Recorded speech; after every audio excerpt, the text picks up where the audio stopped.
కడియం శ్రేయర్ గారు విలువలు లేని రాజకీయాలు నడుపుతున్నాడు. స్వార్థపూరితమైన రాజకీయాలు చేస్తున్నాడు. మళ్ళీ తనే విలువలు గల వ్యక్తిని అని చెప్పి తనకు తాను బాగా ఊదుకుంటున్నాడు. కడియం శ్రేయర్ రాజకీయాలకు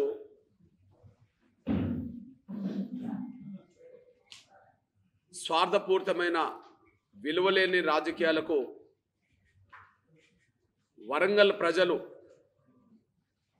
గుణపాఠం నేర్పాల్సిన బాధ్యత ఉన్నదని గుర్తు చేస్తున్నా.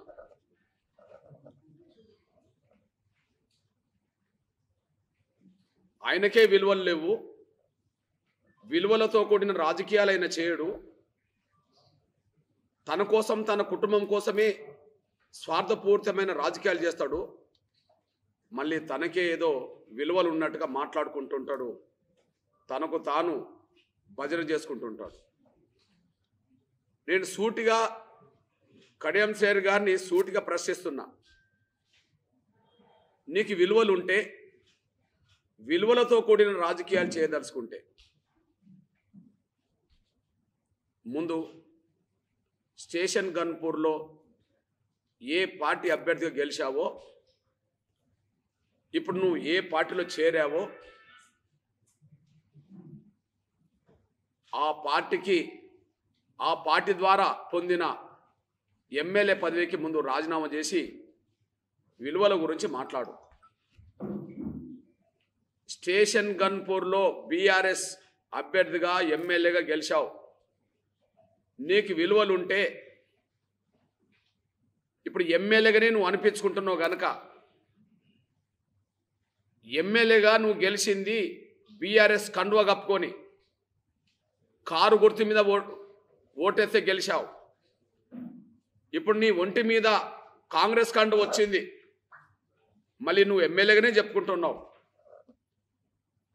బీఆర్ఎస్ ఎమ్మెల్యేగా గెలిచి కాంగ్రెస్ ఎమ్మెల్యేగా ఎట్లా చెప్పుకుంటావు? విలువలు లేని రాజకీయాలకి ఇది పరాకాష్ట కాదా? నీకు దమ్ము ధైర్యం ఉంటే ప్రస్తుతం నీ పార్టీలోనే ఉన్న కాంగ్రెస్లో ఉన్న, ప్రస్తుతం నీ పార్టీలో కాంగ్రెస్లోనే ఉన్న రాజగోపాల్ రెడ్డి గారిని ఆదర్శంగా తీసుకో, లేదా ప్రస్తుతం బీజేపీలో ఉన్న ఈటల రాజేందర్ గారిని ఆదర్శంగా తీసుకో. నీకు దమ్ము ధైర్యం ఉంటే, విలువలు ఉంటే వాళ్ళని ఆదర్శంగా తీసుకో. కారణాలు ఏమైనా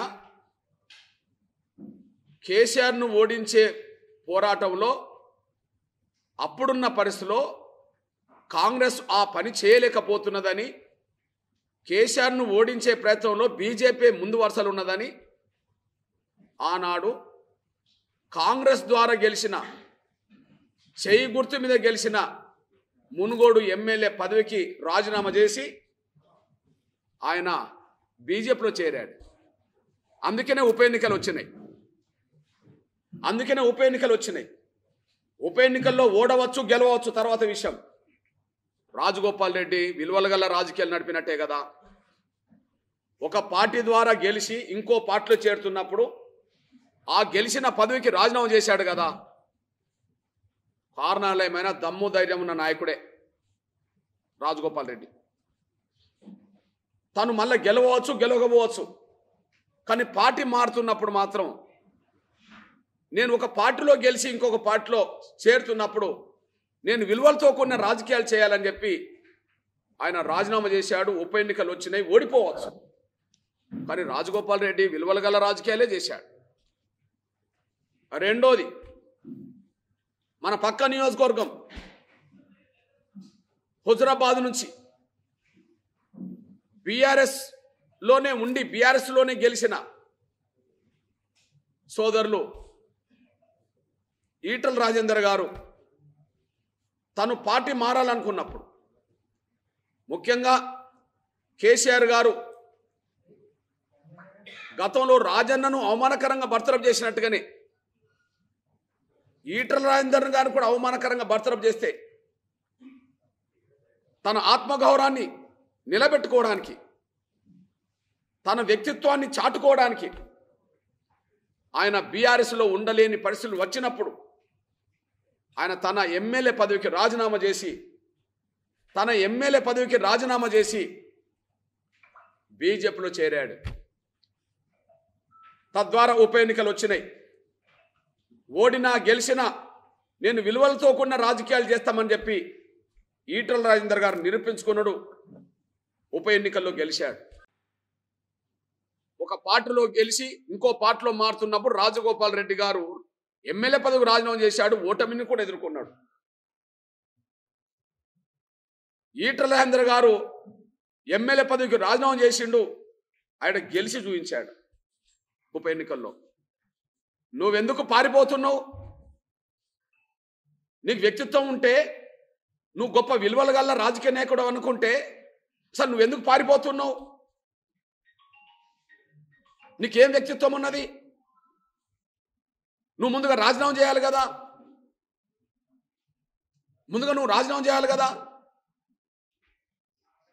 నిన్ను చేర్చుకున్నది ఎవరు? రేవంత్ రెడ్డి. నీ కండువ కప్పింది ఎవరు? రేవంత్ రెడ్డి. ఎవరి ద్వారా కండువ కప్పించుకున్నావు? రేవంత్ రెడ్డి ద్వారా. రేవంత్ రెడ్డి గారు మాట్లాడిన ఉపన్యాసం ఏంటిది?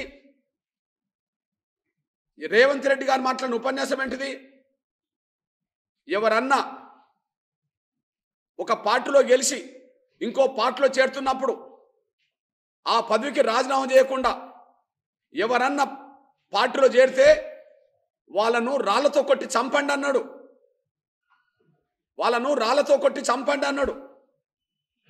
రాళ్లతో కొట్టమనడం వరకే సరిపోలే, రాళ్లతో కొట్టి చంపండి అన్నాడు. అంతేకాకుండా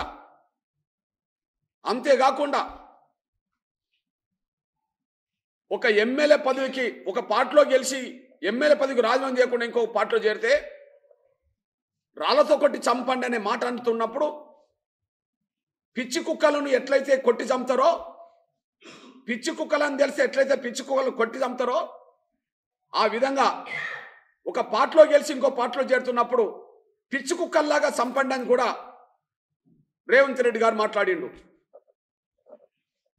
ఆయన మాట్లాడిన ఉపన్యాసం మొత్తం వైరల్ అవుతూనే ఉన్నది. మరి నువ్వు పిచ్చి కుక్క కంటే హీనం అన్నట్టే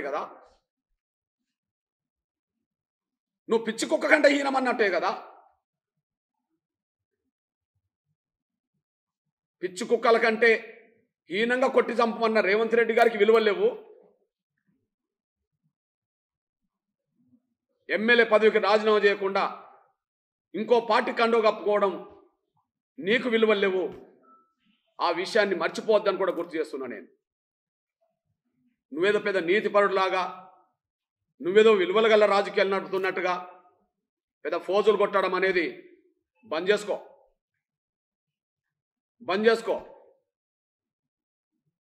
నా మీద విమర్శలు పెడితే సహించేది లేదని మాట్లాడుతున్నాడు ఆయన. ఏంటి సహించేది? నేను వ్యక్తిగత స్వార్థపర రాజకీయాలు చేస్తలేను. నీలాగా చేస్తలేను. అందరూ బాగుపడాలనుకునేటోని నేను. అందులో మీరు కూడా బాగుపడాలంటోనే. అందరూ బాగుపడాలని కోరుకునేటోని. వ్యక్తిగత రాజకీయ లబ్ధి కోసం మేము ప్రయత్నం చేస్తలేము. అదే ప్రయత్నం చేస్తే మీరు టీడీపీలో ఉన్నప్పుడు నాకు 2 సార్లు పెద్దపల్లి పార్లమెంట్ టికెట్ వచ్చింది, రాజ్యసభ సీటు కూడా వచ్చింది, నిరాకరించుకున్నాం. ఇప్పుడు మీరు కాంగ్రెస్లో చేరారు. ఇప్పుడు మీరు కాంగ్రెస్ చేరి ఇప్పుడు టికెట్ తెచ్చుకున్నారు. కానీ 2009లో వరంగల్ పార్లమెంట్ సీటు నాకే రాజశేఖర్ డిక్లేర్ చేస్తా అన్నాడు. 2007లో నాకు రాజశేఖర్ గారు నాకు ఎమ్మెల్సీ ఇచ్చాడు, నిరాకరించుకున్నాం. జగన్మోహన్ గారు లాంటి వ్యక్తి 2013లో నాకు రాజ్యసభ ఇస్తాను ప్రతిపాదన పెట్టిండు. మేము వద్దనుకున్నాం. తీసుకోదలుచుకుంటే ఆర్ కృష్ణయ్య లాగా తీసుకోవచ్చు, ఆయన తెలంగాణ బిడ్డే. ఇప్పుడున్న Warangal parliament seat reservation seat కూడా 3 నెలలుగా ప్రధాన పత్రికలు ప్రధాన టీవీలు కూడా ఇది కృష్ణమాది గారికి బీజేపీ కేటాయించబోయే సీట్ అని చెప్పి ప్రచారం చేసిండ్రు. అది ప్రచారమే కాదు, ప్రచారంలో వాస్తవం కూడా ఉన్నది. కానీ నాకైనా నిరాకరించుకున్నాం. మేము మాదిగల్లో కానీ సమాజంలో పేద వర్గాల్లో కానీ ఎవరన్నా ఎదుగుతుంటే ప్రోత్సహించేటోళ్ళం, ఎవరి నోటికాడు కూడు తీసుకున్న వాళ్ళం కాదు. మాకు వచ్చిన అవకాశాలు ఇంకోరికి ఇప్పించి ఉన్నోళ్ళం. ఎవరి నోటికాడు కూడు తీసుకున్న వాళ్ళం కాదు, మాకు వచ్చిన అవకాశాలను ఇంకోరికి ఇప్పించుకున్న వాళ్ళం. అందులోనే విలువలతో బతుకుతున్నాం. అట్లాంటి విలువలతో బతకడమే గర్వంగా బతుకుతున్నాం. స్వార్థపరమైన రాజకీయాలు చేస్తున్నది నువ్వు. ఇవాళ సూటిగా అడుగుతున్నాం, ముందు వరంగల్లో మాదిగల్లేరా? ముందు వరంగల్లో మాదిగల్లేరా? ఈ ఫోటో చూడండి. వరంగల్లో మాదిగల్లేరా? ఈ ఫోటో చూడండి. ముగ్గురు ఉన్నారు ఇంట్లో. ఒకరు వర్ధన్నపేట ఎమ్మెల్యే, మా మాలా సామాజిక వర్గం సంబంధించిన సోదరుడు నాగరాజు. ఒకరు వర్ధన్నపేటకు సంబంధించిన ఎమ్మెల్యే, మా సోదరుడు మాల సామాజిక వర్గం సంబంధించిన ఎమ్మెల్యే. ఓకే, నువ్వు ఉన్నావు ఆయన పక్క. నువ్వు గన్పూర్కి సంబంధించిన ఎమ్మెల్యేవు, నువ్వు బైన్లా. నువ్వు గన్పూర్కి సంబంధించిన ఎమ్మెల్యేవు, నువ్వు బైన్లా. నీ పక్కన ఉన్నది నీ కూతురు. ఇప్పుడు ఎంపీ టికెట్ కోసం ప్రయత్నం చేసి తెచ్చుకున్నావు. బీఆర్ఎస్లో ఎంపీ టికెట్ మీ కూతురికే, ఇప్పుడు కాంగ్రెస్లో ఎంపీ టికెట్ మీ కూతురికే. ఈ భారత రాజకీయాల్లో, ఈ తెలుగు రాజకీయాల్లో, తెలంగాణ రాజకీయాల్లో ఒక పార్టీలో టికెట్ తెచ్చుకొని అదే పార్టీ టికెట్ తీసుకున్న తర్వాత మళ్ళా దానికి రాజీనామా చేసి అదే ఎన్నికల్లో ఇంకో పార్టీ టికెట్ తెచ్చుకునే చరిత్ర, నీచ రాజకీయాలు నడిపిన చరిత్ర నీదే. భారతదేశంలో అది ఇక్కడ జరగలే, తెలుగు నేల మీద ఎక్కడ జరగలే, తెలంగాణలో ఎక్కడ జరగలే. ఒకే ఎన్నికల్లో మే 13 జరిగే ఎన్నికలే బీఆర్ఎస్లో టికెట్ నా బిడ్డకే కాదని పట్టుబట్టి తెచ్చుకున్నావు. తర్వాత కాంగ్రెస్ గెలుపు వస్తుందని చెప్పి సిట్టింగ్ ఎంపీ దయాకర్ అయినా ఇంకోరైనా కాంగ్రెస్ గెలుతుందని తెలిసి చివరికి మళ్ళీ నమ్ముకున్న సొంత పార్టీలు కూడా ద్రోహం చేసి, నమ్మిన సొంత పార్టీని కూడా ద్రోహం చేసి మళ్ళా ఇదే మే 13 జరగబోయే ఎన్నికల్లో కాంగ్రెస్ టికెట్ నీ బిడ్డకే ఇప్పించుకున్నావు. ఇప్పుడు నీ బిడ్డ ఎంపీ అని నువ్వు భావించుకుంటే మరి ఇక్కడ మాదిగలేరిగా. ఇప్పుడు ఇక్కడ వరంగల్లో మాదిగలేరి పాత్రికేయ మిత్రులారా, వరంగల్లో మాదిగలేరిగా. ఇగో చూడండి, కడియం సేడ్దే కాదు వరంగల్ జిల్లా, కృష్ణమాది గారిది కూడా వరంగల్ జిల్లే. కడియం సేడ్దే కాదు వరంగల్ జిల్లా, కృష్ణమాది గారిది కూడా వరంగల్ జిల్లే. ఈ విషయంలో నిన్నటి వరకు వర్ధన్నపేట ఎమ్మెల్యే మాదిగా, ఇప్పుడు మా మాల సోదరుడు గెలిచిండు. ఓకే, అభ్యంతరం ఉన్నది, ప్రజల తీర్పు ఇచ్చిండ్రు. 2 గన్పూర్ ఎమ్మెల్యేగా ఒక బహిన్లా మీరు గెలిచారు. ఇప్పుడు మీరే మీ బిడ్డను తీసుకొచ్చి ఇక్కడ పోటీలో పెట్టేశారు. ఇప్పుడు ముగ్గురిని మాయం చేసినట్టే కదా. ఆరూరు రమేష్ అనే మాదిగైనా మాయం చేసినట్టే కదా కాంగ్రెస్ టికెట్ మాలలకిచ్చి. అదే సమయంలో ఇప్పుడు నువ్వు రాజన్న టికెట్ లాక్కొని, మాదిగ టికెట్ లాక్కొని నువ్వు మాదిగలకు ద్రోహం చేశావు కదా. మాదిగ టికెట్ లాక్కొని ఎమ్మెల్యేగా రాజే టికెట్ నువ్వే లాక్కొని ద్రోహం చేశావు కదా. ఇప్పుడు సిట్టింగ్ ఎంపీ దయాకర్ సీటు లాక్కొని నువ్వు నీ బిడ్డకి ఇప్పించుకున్నావు కదా. మరి ఇప్పుడు వరంగల్లో మాదిగలేరి నీ లెక్క ప్రకారమే మాల ఎమ్మెల్యే ఒకరు ఉన్నారు, బయన్లుగా నువ్వు ఎమ్మెల్యే ఉన్నావు. 3వ వర్గం, బలమైన వర్గం, మెజార్టీ వర్గం మాదిగలే కదా. మాదిగలు ఎంపీగా కూడా ఉండద్దా? పత్రికా మిత్రులారా, ఎలక్ట్రానిక్ మిత్రులారా, ఒకసారి ఆలోచించండి. తెలంగాణలో కానీ ఉమ్మడి వరంగల్లో కానీ మాదిగలు మెజార్టీ కదా. మెజార్టీ ఉన్న వాళ్ళకు ఒకటన్నా ఉండాలి కదా ఇక ఈ జిల్లాలో. ఒకటి కూడా లేకుండా చేసే కుట్ర కదా. ఇప్పుడు కుట్రదారుడు ఎవరు? ఊరుకు ఒక ఓటర్ లేని మీరు ఎమ్మెల్యేగా ఉంటారు, మీ బిడ్డను ఎంపీ చేస్తానంటావు. మరి ఊరుకు 100 మంది, ఊరుకు 1000 మంది ఓటర్లు ఉండబడే మాదిగలు వరంగల్ జిల్లాలో ఒక్కరికి కూడా అవకాశం రాకపోతే కాంగ్రెస్ మాకు ద్రోహం చేసినట్టు కాదా? కాంగ్రెస్ని అడ్డం పెట్టుకొని నువ్వు మాకు ద్రోహం చేసినట్టు కాదా? కాంగ్రెస్ ద్రోహం చేసినట్టు కాదా? కాంగ్రెస్ అడ్డం పెట్టుకొని నువ్వు ద్రోహం చేసినట్టు కాదా? నేను అంటున్నా, ఇక్కడ నీ బిడ్డకు టికెట్ ఇప్పించుకోవడం కంటే నువ్వు కాంగ్రెస్లో చేరితే నీ బిడ్డకు ఇప్పించుకోవడం కంటే మరి నీకు చెల్లెలాంటిదా ఇంద్రకి ఇప్పించుకోవచ్చు కదా? నీకు చెల్లెలాగున్నా ఇంద్రకి ఇప్పించుకోవచ్చు కదా? ఇంద్ర నీ మీద అతి తక్కువ మెజార్టీతో ఓడిపోయింది కదా, 2 సార్లు ఓడిపోయింది కదా, 2 సార్లు ఓడిపోయింది కదా, 20 ఏళ్ల బట్టి కాంగ్రెస్ నమ్ముకున్నది కదా. కాంగ్రెస్లో సభ్యత్వం లేని నీ బిడ్డకు టికెట్ ఇచ్చుకున్న స్వార్థపడి నువ్వు 20 ఏళ్లుగా ఇదే వరంగల్ జిల్లాలో 2 సార్లు ఓడిపోయినా కాంగ్రెస్ నమ్ముకున్నది ఇందిర. నీకు విలువలు ఉంటే ఎవరికి ఇప్పియాలి? నీకు నిజాయితీ ఉంటే ఎవరికి ఇప్పియాలి? ఇందిరకి ఇప్పియాలి. మరి ఇందిర నోటికాడు కూడా నువ్వు తీసుకున్నట్టే కదా. మా అద్దంకి మా దయాకర్ ఎంపీ దయాకర్ టికెట్ నువ్వు లాక్కున్నట్టే కదా. అంటే మా జాతికి ద్రోహం చేసింది నువ్వు, మాదిగలకు ద్రోహం చేసింది నువ్వు. మేము ఎంఆర్పిఎస్ పరంగా తెలుగు నేల మీద దక్షిణాది రాష్ట్రాల్లో ఎవరు ఎదుగుతున్నా వాళ్ళను ప్రోత్సహించిన వాళ్ళం. వార్డు మెంబర్ మొదలుకొని సర్పంచ్ మొదలుకొని కేంద్ర మంత్రుల దాకా ఎంఆర్పిఎస్ ఉద్యోగంలో పనిచేసిన వాళ్ళు ఎదిగినరు. వార్డు మెంబర్ నుంచి కేంద్ర మంత్రుల దాకా ఎంఆర్పిఎస్లో పనిచేసిన వాళ్ళు ఎదిగినరు.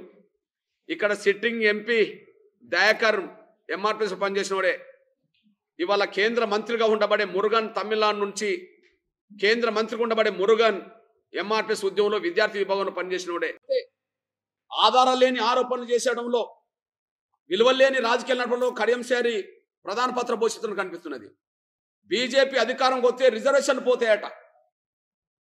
బీజేపీ అధికారంలోకి వస్తే మళ్ళా నరేంద్ర మోడీ గారు ప్రధానమంత్రి అయితే రిజర్వేషన్లు ఎత్తేస్తారట. ఏ రిజర్వేషన్లు ఎత్తేస్తారు? ఇప్పుడు గతించిన 10 ఏళ్లలో ఎవరు రిజర్వేషన్లు ఎత్తేసారు?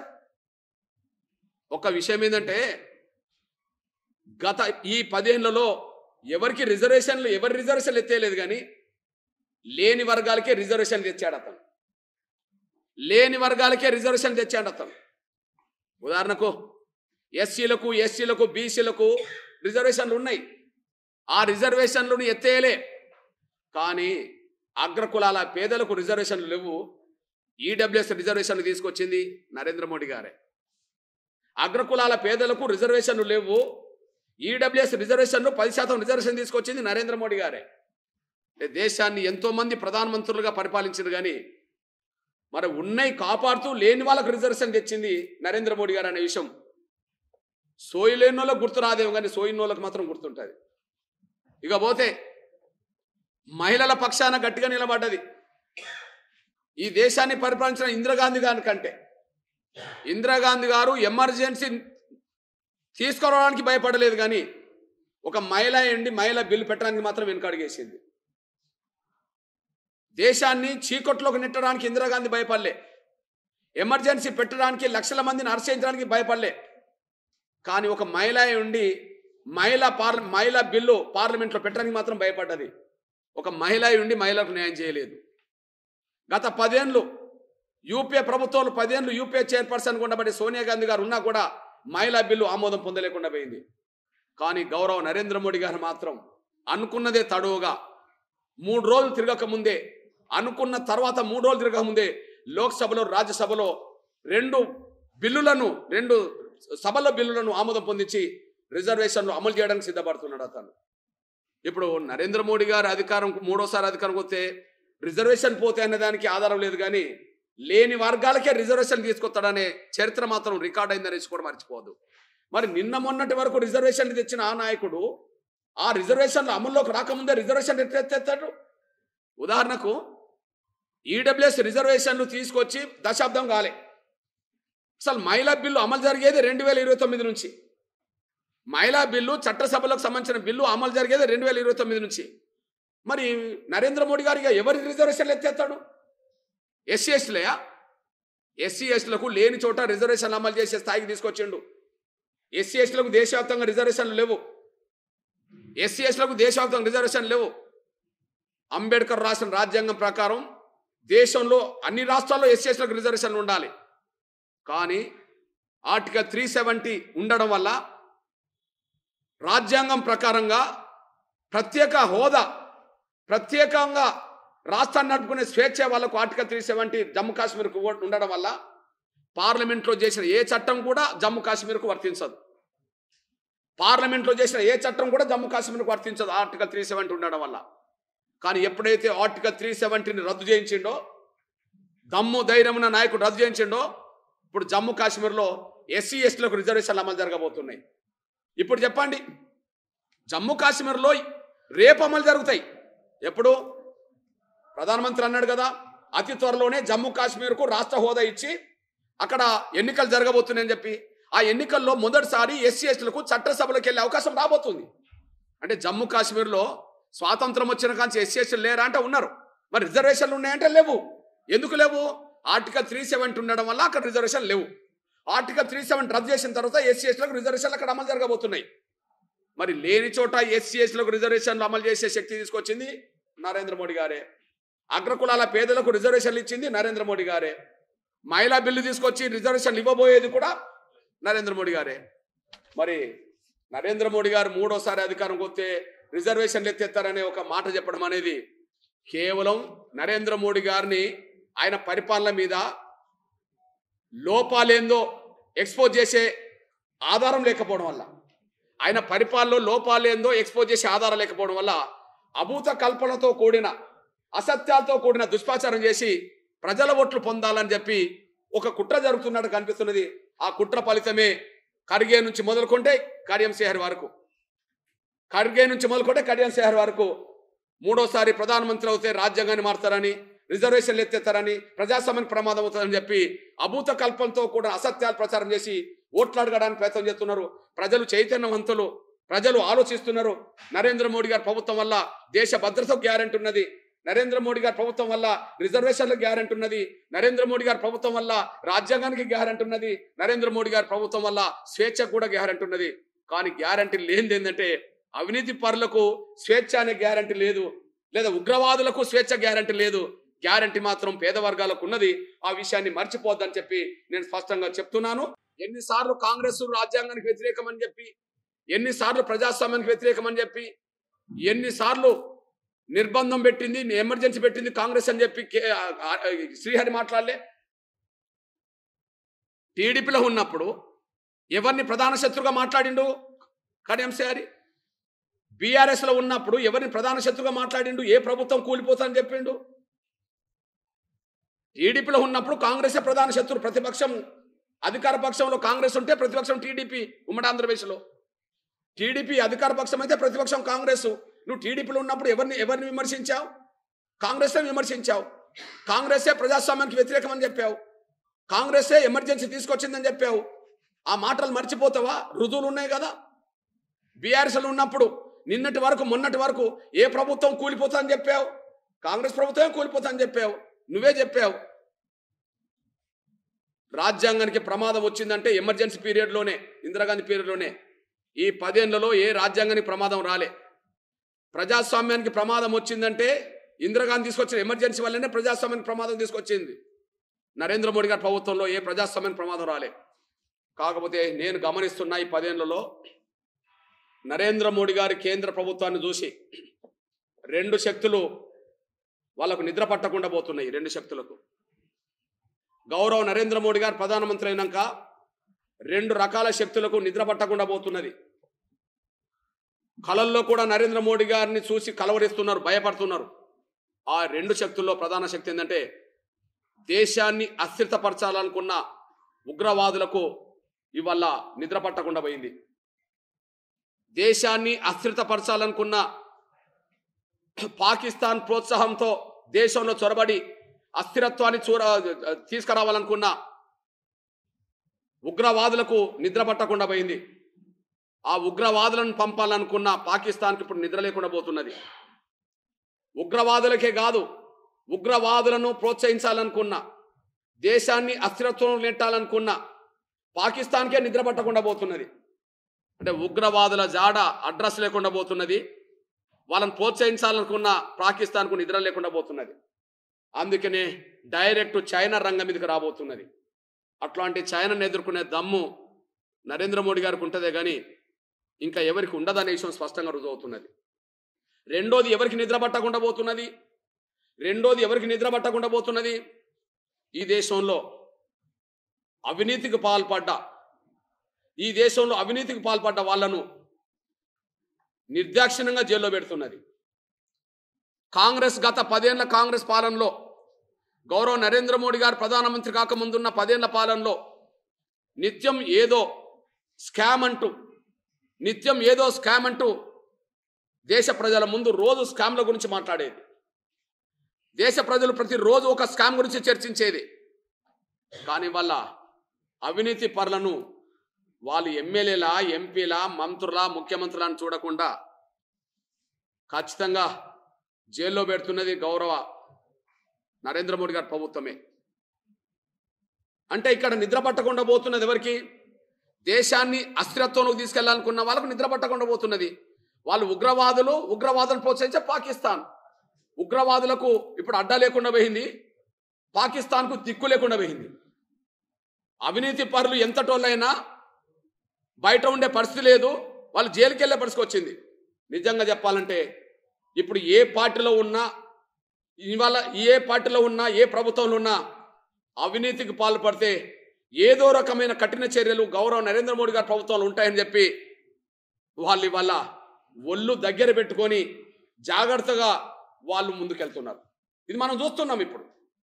కాబట్టి మనకు అర్థమవుతున్నది ఏంది, ప్రజాస్వామ్యానికి ప్రమాదం ఏమి రాలే ఈ 10 ఏళ్లలో, కానీ అవినీతి పరులకు మాత్రం భయం పడుతుంది.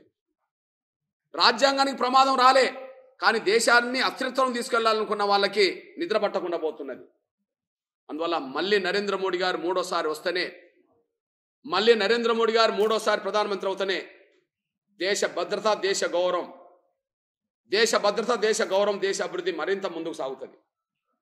ఇప్పుడు మనకు పాకిస్తాన్తో ప్రత్యక్ష యుద్ధం జరిగే పరిస్థితి కంటే చైనా రంగం మీదకి వచ్చే పరిస్థితి ఉన్న ఈ సమయంలో, పత్రికలు, మీడియా అంతా ప్రచారం చేస్తున్న సమయంలో ఆ చైనాను ధీటుగా ఎదుర్కోవాలంటే 28 పార్టీల అంతర్గత కొట్లాడుకునే పార్టీల అధికారం వస్తే ఈ దేశాన్ని కాపాడుకోలేరు. కానీ నరేంద్ర మోడీ గారు మరోసారి వస్తేనే ఈ దేశాన్ని కాపాడుకోగలుగుతాడు, దేశ గౌరవాన్ని పెంచగలుగుతాడు అనే విషయం మేము స్పష్టం చేస్తున్నాం.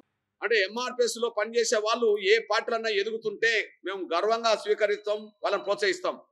కానీ నువ్వు పక్కోళ్ళు ఎదుగుతుంటే జీర్ణించుకోలేవు, వాళ్ళ ఎదుగుదలను నువ్వు అడ్డుకుంటావు. నీ చరిత్ర నీచమైన చరిత్ర, నీ చరిత్ర విలువలేని చరిత్ర, నీ చరిత్ర విధానాలు లేని చరిత్ర. నీ కోసం, నీ కుటుంబం కోసమే నువ్వు రాజకీయాలు చేస్తున్నట్టుగా కనిపించింది తప్ప ప్రజల కోసం, సమాజం కోసం కాదనేసి కూడా మేము స్పష్టం చేస్తున్నాం.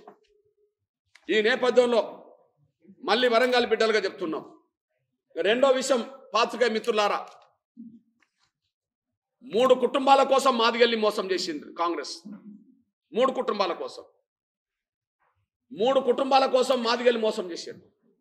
ఇగో, తండ్రి ఒక పార్టీలో ఉండగానే బిడ్డకు కాంగ్రెస్ టికెట్, ఇక్కడ తండ్రి బీఆర్ఎస్లో గెలుస్తాడు, కాంగ్రెస్లో చేరిన వెంటనే బిడ్డకు టికెట్ ఇప్పించుకుంటాడు.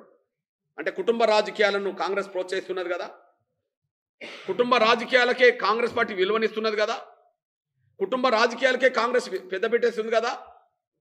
రెండోది పెద్దపల్లిలో అన్నదమ్ములు అనబడుతున్న వినోద్, వివేక్ ఇద్దరు ఒకే కుటుంబంలో అన్నదమ్ములు ఉండగా మళ్ళీ వాళ్ళ కొడుకుకే మళ్ళీ ఎంపీ టికెట్ ఇవ్వడం అనేది కుటుంబ రాజకీయాలు కదా. అంటే ఒక్కో కుటుంబంలో ఇద్దరున్నాక కూడా 3 చేశారు కదా. ఈ కుటుంబంలో ఒక్కరుంటే 2కి ఇచ్చారు కదా. మూడోది నాగర్ కర్నూల్లో ఆ కుటుంబం నుంచే మల్లు బట్టి విక్రమార్క డిప్యూటీ సీఎం ఉన్నాడు కదా. ఆ కుటుంబం నుంచే మల్లు బట్టి విక్రమార్క డిప్యూటీ సీఎం ఉన్నాడు కదా. ఇప్పుడు డిప్యూటీ సీఎం హోదా ఉన్న ఆ కుటుంబంలోనే మళ్ళా మల్లు రవి అనేటైనకు నాగర్ కర్నూల్లో ఎంపీ ఇచ్చారు కదా. అంటే 3 కుటుంబాల కోసం మాదిగలు బలి చేసినట్టే కదా. నేను చెప్తున్నది సత్యమే కదా. 3 కుటుంబాలు, ఇక్కడ శ్రీహరి కుటుంబం, అక్కడ వెంకటస్వామి కుటుంబం, అక్కడ వివేక్ కుటుంబం, వెంకటస్వామి కుటుంబం, అక్కడ మల్లు బట్టి విక్రమార్క కుటుంబం. అంటే 3 కుటుంబాలను మీరు పెంచి పోషించడం కోసం ఒక జాతికే ద్రోహం చేసింది కాంగ్రెస్, ఒక జాతికే ద్రోహం చేసింది. చివరికి ఇప్పుడు ప్రస్తుతం ఎన్నికల్లో 3 పార్లమెంట్ సీట్లు, ఒక అసెంబ్లీ సీటు కూడా ఉప ఎన్నికలు జరుగుతున్నాయి. 3 పార్లమెంట్ సీట్లో మాదిగలకు దిక్కు లేదు. 3 చోట్ల కంటోన్మెంట్ అసెంబ్లీ నియోజకవర్గం ఉప ఎన్నికలు జరుగుతున్నాయి. ఇప్పటికే 3లో 1 మాదిగలకు లేకుండా చేసింది. కనీసం ఉప ఎన్నికలు జరుగుతున్న కంటోన్మెంట్లో కూడా నిన్న బీజేపీలో ఉండి మొన్ననే పోటీ చేసిన గణేష్ అనే ఒక మాల సోదరుడికే అక్కడ టికెట్ డిక్లేర్ చేసింది. ఇప్పటికే మాదిగలకు అన్యాయం జరుగుతుందని సమాజం మొత్తం అనుకుంటుంది. మాదిగలు రోడ్డెక్కుతున్నారు. మాదిగల్లో ఆవేదన ఉన్నది, రోడ్డెక్కుతున్నాం. అంటే మాదిగల్లో ఆవేదన ఉన్నది, రోడ్డెక్కుతున్న ఈ సమయంలో కూడా మళ్ళీ 4వ టికెట్ కూడా మాలకే కేటాయించింది. అంటే షెడ్యూల్ కులాల లిస్టులో మాదిగలు లేనట్టుగా చెప్తుంది కదా, షెడ్యూల్ కులాల లిస్టులో మాదిగలు లేనట్టుగా చెప్తున్నది కదా. అసలు షెడ్యూల్ కులాల రిజర్వేషన్లు మాదిగలకు వర్తింపజేయవు అన్నట్టుగా కాంగ్రెస్ ప్రవర్తిస్తున్నది కదా. ఇది న్యాయమేనా? ఇది ధర్మమేనా? ఇది న్యాయమేనా? ఇది ధర్మమేనా అని చెప్పి సూటిగా కాంగ్రెస్ పెద్దల్ని ప్రశ్నిస్తున్నా నేను.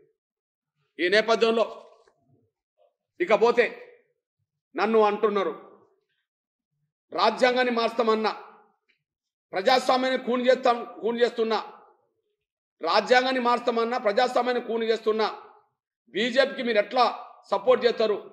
అది రిజర్వేషన్లకు వ్యతిరేక పార్టీ అని చెప్పి ఈయనేదో నీతులు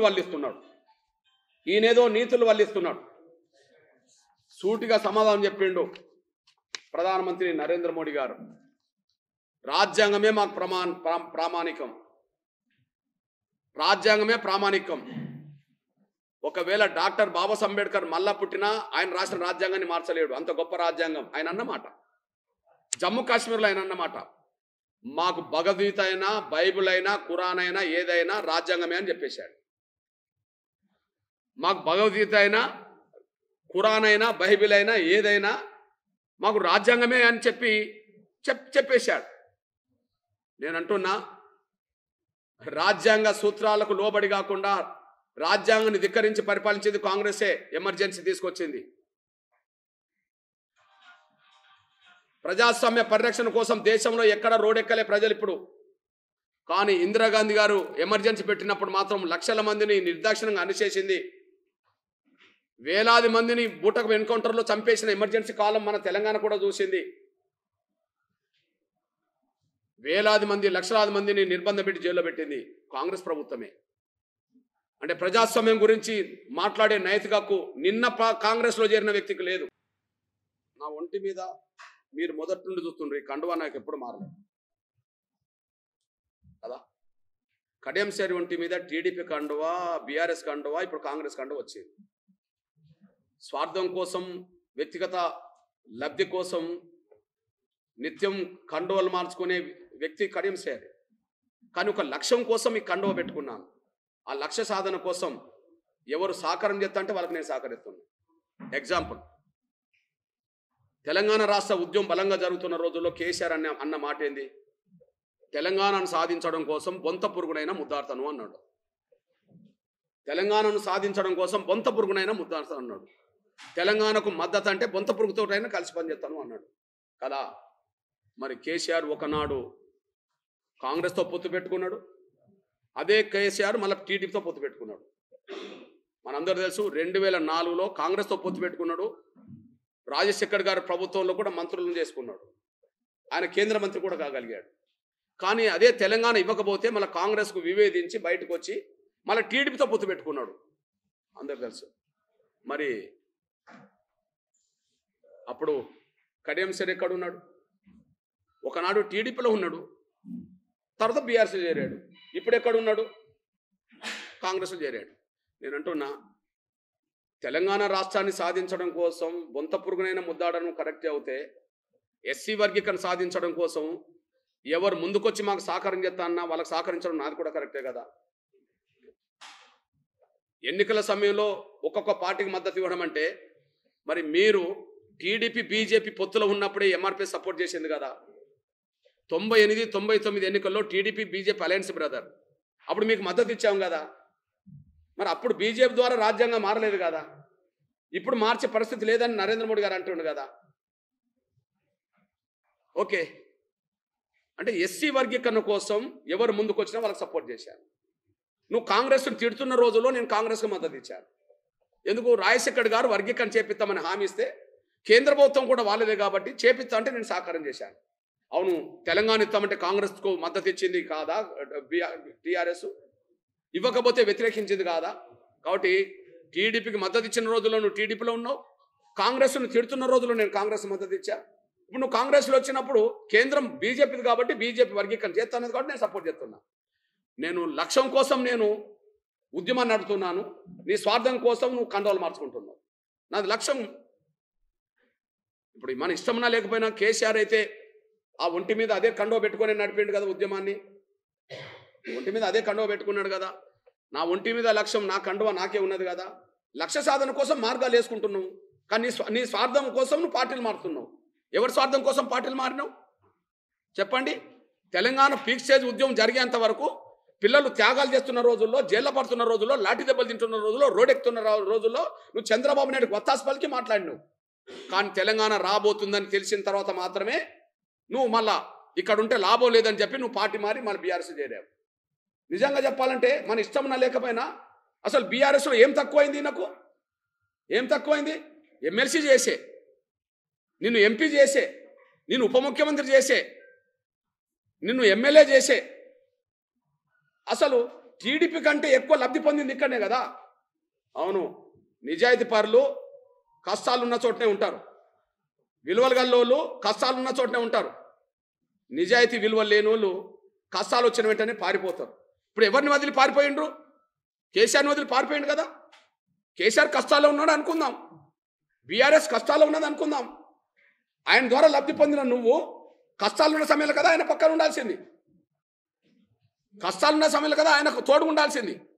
ఇది వాస్తవమే కదా. నేను ఉండాల్సిన అవసరం లేదు. నేను మొదటి నుంచి కేసీఆర్ను కొన్ని విధానాలు వ్యతిరేకించుకుంటూ వచ్చాను. నాకు సంబంధం లేదు. ఆయన కష్టాలున్నప్పుడు నేను అండగా నిలబడ్డా. ఎవరికి? కేసీఆర్కు కష్టాలున్నప్పుడు నేను అండగా నిలబడ్డా. మీ అందరు తెలుసు. ఉద్యమం పతాక స్థాయి చేరిన సమయంలో, ఆయన ఆమర దీక్ష చేస్తున్న రోజుల్లో, ఆమర దీక్షకు ప్రత్యక్షంగా 10 రోజుల పాటు ఆయన అండగా ఉన్నది నేను, మన జయశంకర్ గారే. అన్ని సాక్ష్యాలు ఉంటాయి. ఆయన ఆమర దీక్ష చేస్తున్నప్పుడు నువ్వు ఎక్కడున్నావు? ఆయన తిట్టే కాడు ఉన్నావు. కానీ ఆయన అధికారంకి వచ్చినాక ఆయన దళితులకు మోసం చేసిండు కాబట్టి నేను దూరమైనా. ఆయన అధికారం ఉన్నప్పుడు నేను దూరమైనా, నువ్వు అధికారం వచ్చినప్పుడు నువ్వు దగ్గరికి అయినావు. నీది విలువ లేని రాజకీయాలు, నీకు వ్యక్తిత్వం లేని రాజకీయాలు. ఇప్పుడు ఆయన అధికారంకి వచ్చిన తర్వాత ఇన్ని పదవులు పొందావు. ఇప్పుడు ఆయన కష్టాలు ఉన్నాడు, ఆయన బాధల్లో ఉన్నాడు, ఇబ్బందులు ఉన్నాడు, పార్టీ కొంత వెనుకబోతున్నది. నిజాయితీ పరులు ఎక్కడ ఉండాలా? అక్కడ ఏదైనా ఇబ్బందులు ఉంటే అక్కడ ఉండి దాన్ని సరి చేసుకోవాలా. నాయకుడు, నిన్ను నమ్మిన నాయకుడు నీ బిడ్డ కూడా టికెట్ ఇచ్చాడు, మాదిగలను కాదని. నిన్ను నమ్మిన నాయకుడు నీ బిడ్డను టికెట్ ఇచ్చి మాదిగలు కూడా కాదని నువ్వు నట్టేట ముస్తావా? అధికారం కేసీఆర్ కొత్త నువ్వు బయటకు వచ్చేటోడివా? అధికారం కేసీఆర్ కొత్త నువ్వు బయటకు వచ్చేటోడివా? అధికారం పోయిందనే కదా ఇప్పుడు ఆయన చుట్టూ, వాళ్ళ కుటుంబం చుట్టూ కొన్ని సమస్యలు చుట్టుముట్టాయని కదా నువ్వు పారిపోయింది. వ్యక్తిత్వం ఉన్న వాళ్ళు పారిపోతారా? విధానాలు పారిపోతారా? నువ్వు కొంపలు ముంచేటోడి, మేము నిలబెట్టేటోళ్ళం. తెలంగాణ ఉద్యమం నిలబెట్టింది మేము, నువ్వు కొంపలు కూల్చుకుంటూ వస్తున్నది నువ్వు. ఇది ముమ్మాటికి వాస్తవం అనేసి కూడా మీ దృష్టికి నేను తీసుకొస్తున్నా. వరంగల్ బిడ్డగా నేను మాట్లాడుతున్నాను.